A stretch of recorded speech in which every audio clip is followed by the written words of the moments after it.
మీరు ఈ 5 సిరిధాన్యాల్ని 2 రోజులకు ఒకసారి మార్చి భోజనం చేయండి. అంటే 2 రోజులు అరికలు తినాలి, 2 రోజులు సామెలు తినాలి, 2 రోజులు ఊదులు తినాలి, 2 రోజులు అండుకొర్రలు, 2 రోజులు కొర్రలు, మళ్ళా సైకిల్. అలాగే కషాయాలు. ఈ రోగనిరోధక శక్తి మీకు కావాలంటే ఈ వ్యాక్సిన్లు ఇవి అవి ఏం పనిచేయవు, ఏమీ పనిచేయవు. మీకు పనిచేసేది ఈ 7 కషాయాలు చెప్తాను, పుస్తకంలో రాశారు.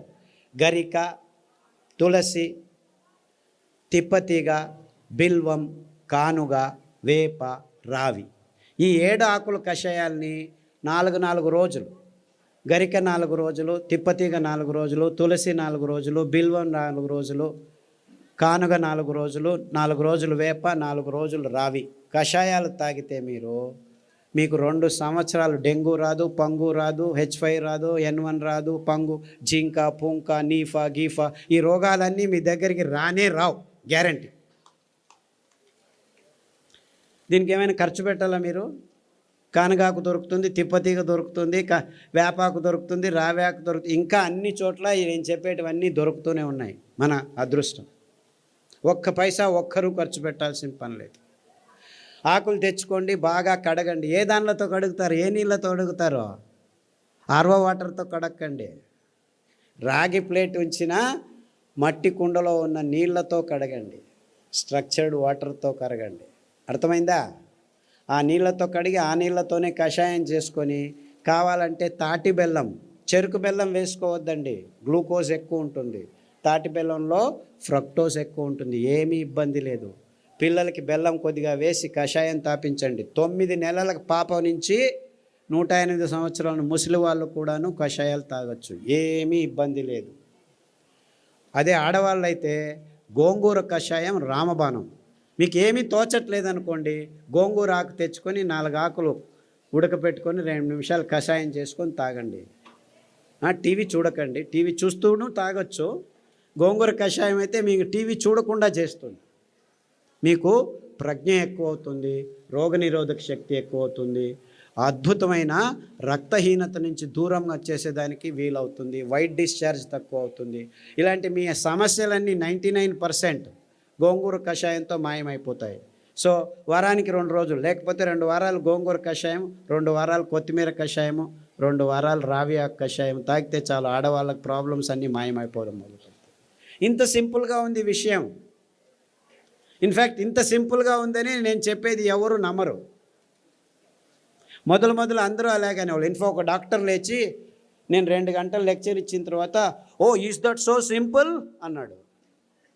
I said it is much simpler. 2 గంటలు అవసరం లేదు, 2 వాక్యాల్లో చెప్తాను నేను. 2 వాక్యాలు. రోజుకు 1 గంట నడవండి, వీలైతే పొద్దున 15 నిమిషాలు, సాయంకాలం 15 నిమిషాలు. ఇంత అద్భుతమైన పదార్థాలని ఇప్పటికీ ఇస్తున్నాడు దేవుడు. ఇన్ని పాపాలు చేసినా మనము ఆ దేవుణ్ణి ఒక 15 నిమిషాలు పొద్దున్న లేచి ధ్యానం చేయండి, సాయంకాలం పడుకునే ముందు ఒక 15 నిమిషాలు ధ్యానం చేయండి. తర్వాత సిరిధాన్యాలను తినండి, గోధుమలను తినకండి, బియ్యం తినకండి, పాలు తాగకండి, చక్కెర ముట్టద్దండి, గుడ్లను కూడా చూడొద్దండి. పాపం అవేమో పిల్లల కోసం గుడ్లు పెట్టుకుంటున్నాయి, మీరు వెళ్ళి రాక్షసులాగా తినకండి. దానిలో గుడ్లు దానిలో కొండనివ్వండి. లేదు చేపలు చాలా మంచివి, జలపుష్పాలు తినొచ్చని కొందరు స్వామీజీలు కూడా చెప్పడం మొదలుపెట్టారు. దాంట్లో మీకు దొరికేది పాదరసము, మెర్క్యూరీ తప్ప ఇంకేమీ దొరకదు, అంత భయంకరంగా ఉంది. బుద్ధిమాంద్యం పోదు కదా, బుద్ధిమాంద్యులు అవుతారు. మీ పిల్లలు బుద్ధిమాంద్యులు కాకుండా పుట్టాలంటే కొర్రలు తినండి, అండు కొర్రలు తినండి, అరికెలు తినండి, సామెలు తినండి. అరటి బోధ కషాయము, పసుపు కషాయము గర్భిణిగా ఉన్నప్పుడు తాగండి, పిల్లలకు తాగించండి. మీ పిల్లలు బుద్ధిమాంద్యులు అయిపోయి సూక్ష్మగ్రాహీలు అవుతారు.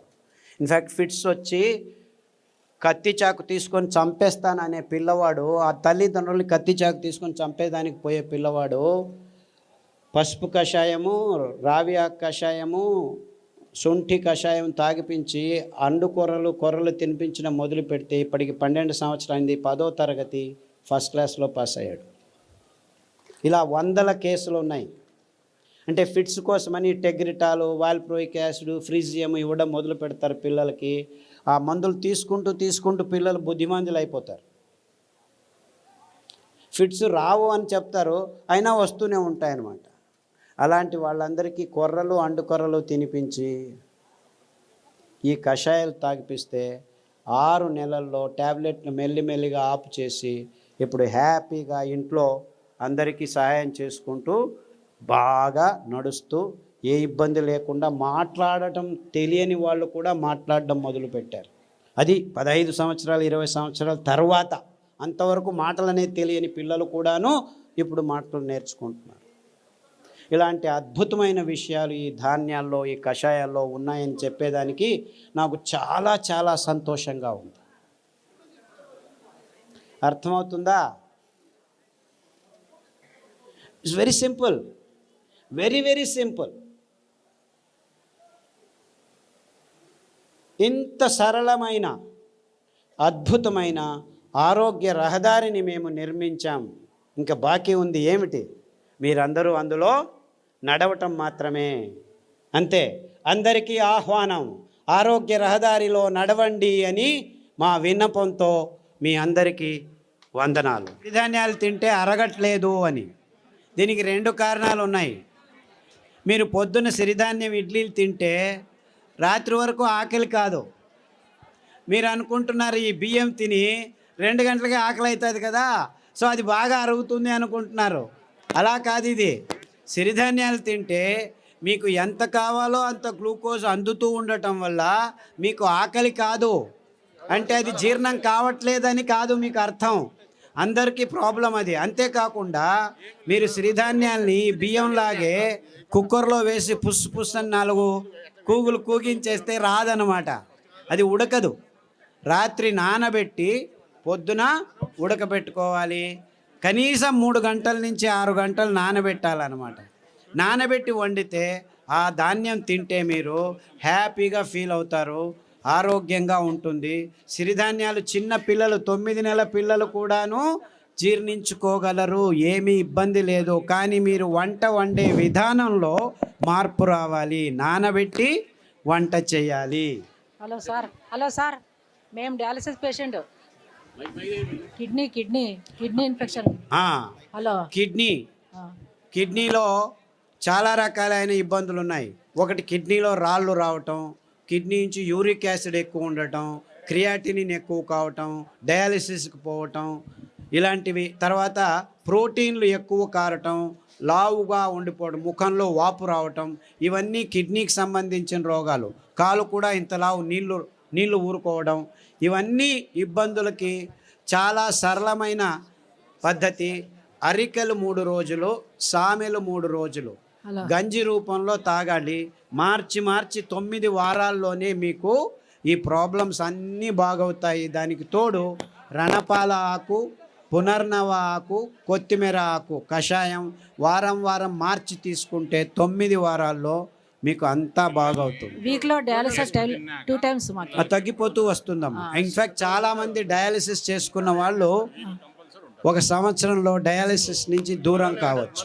Thank you sir. అండుకొర్రలు, బోధకాలు రోగం ఉన్న వాళ్ళు అండుకొర్రలు ఒక 3-4 సంవత్సరాలు తింటే బోధకాలు మెల్లిగా బాగవుతూ వస్తుంది. దానికి తోడు జామ ఆకు కషాయం, రావి ఆకు కషాయం, సాదాపాకు ఆకు కషాయం తాగాలి. బోధకాలు ఉన్న వాళ్ళకి అండుకొర్రలు 3 రోజులు, మిగిలిన ధాన్యాలు 4 ఒక్కొక్క రోజు తినాలి. సార్ నమస్కారం అండి.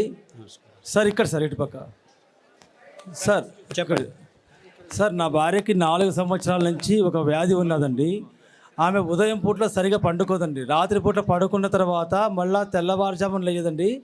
ఆ రాత్రి తెల్లవారుజామున అట్లా 2 రోజుల వరకు అలాగనే నిద్రపోతుందండి. లేస్తే తల తిరిగి వెంటనే మళ్ళీ కింద పడిపోతుందండి. ఈవెన్ పక్కన ఉన్న బాత్రూమ్ దగ్గర నుంచి మంచం దగ్గర రావడానికి కానీ తను నడిచే శక్తి లేక చిన్నపిల్లలాగా దొగ్గాడుకుంటూ వచ్చి మంచం మీద పడుకుంటుందండి. లేస్తే మళ్ళీ ఫుల్గా యాక్టివ్గా ఉంటుందండి.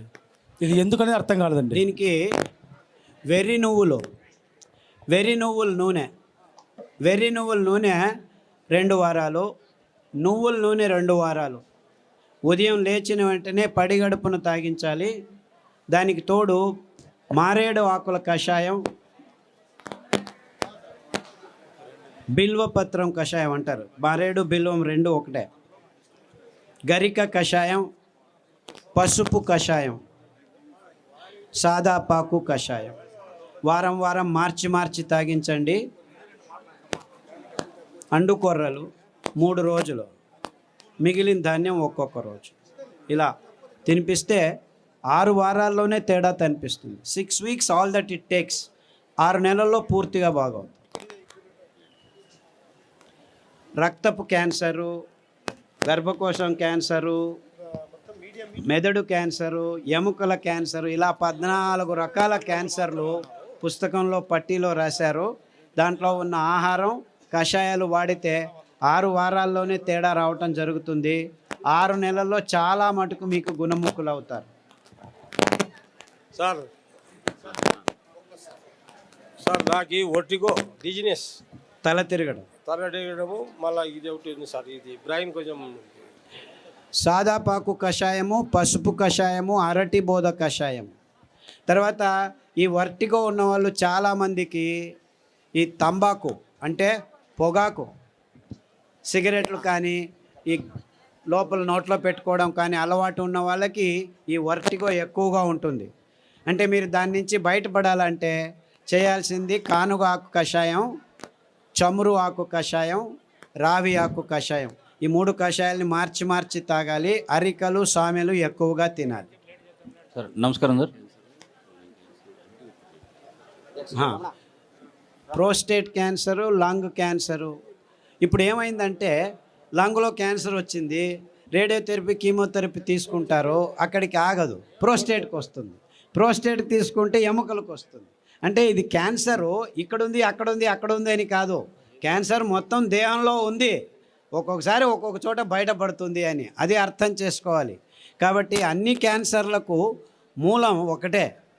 అందువల్ల మీరు పారిజాతము, రావి ఆకు, జామ ఆకు కషాయాలు అన్ని క్యాన్సర్లకు బేస్గా ఉండాలి. ఈ 5 ధాన్యాల్ని 2 రోజులు తినడం మొదలు పెట్టండి.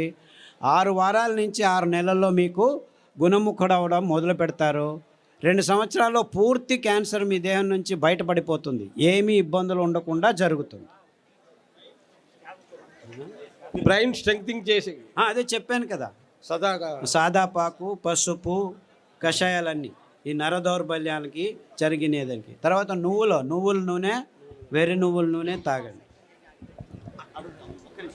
ఐబిఎస్ పుస్తకంలో రాసాము. ఐబిఎస్, క్రాన్స్ డిసీజు, కొల్లైటిస్ ఇవన్నీను లిస్ట్ చేశాము.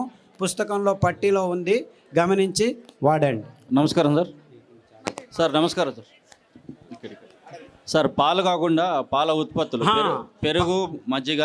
పాలు లాక్టోబాసిల్లస్ తోడుకు పెరుగుకు వేసుకుంటే అందులో ఉన్న కెమికల్స్ అన్నీ నిర్నామం అయిపోతాయి ఫర్మెంటేషన్ వల్ల. అంతేకాకుండా మనకు పాలు, కొబ్బరి పాలు అతి అద్భుతమైన పాలు, అన్ని రోగాలను దూరం చేస్తాయి. నువ్వుల పాలు ఇంకా మంచిది, రాగి పాలు మంచిది. సో మనకు ఒక్క పాలు కాదు, కొబ్బరి పాలు అతి అద్భుతమైన పాలు. పిల్లల రోగాలన్నీ దూరం అయిపోతాయి. రోగనిరోధక శక్తి ఎక్కువ అవుతుంది, జీర్ణశక్తి బాగుంటుంది, మెదడు రోగాలు రాకుండా ఉంటాయి.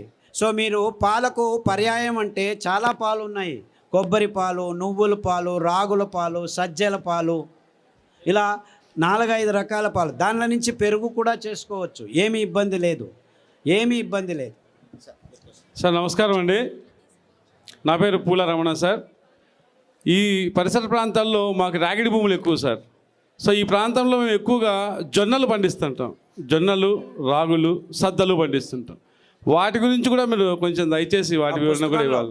పుస్తకంలో రాశారు తటస్థ ధాన్యాలని. ఎందుకు మీరు రాగులు, సజ్జలు, జొన్నలే ఇంకా పెంచుతున్నారంటే కారణం ఇంతే. ఇది చాలా టెక్నికల్ రీజను, ప్రాక్టికల్ రీజను. రాగులు, సజ్జలు, జొన్నలు నగ్న బీజాలు అంటారు. అంటే దానిల మీద కవచం ఉండదు.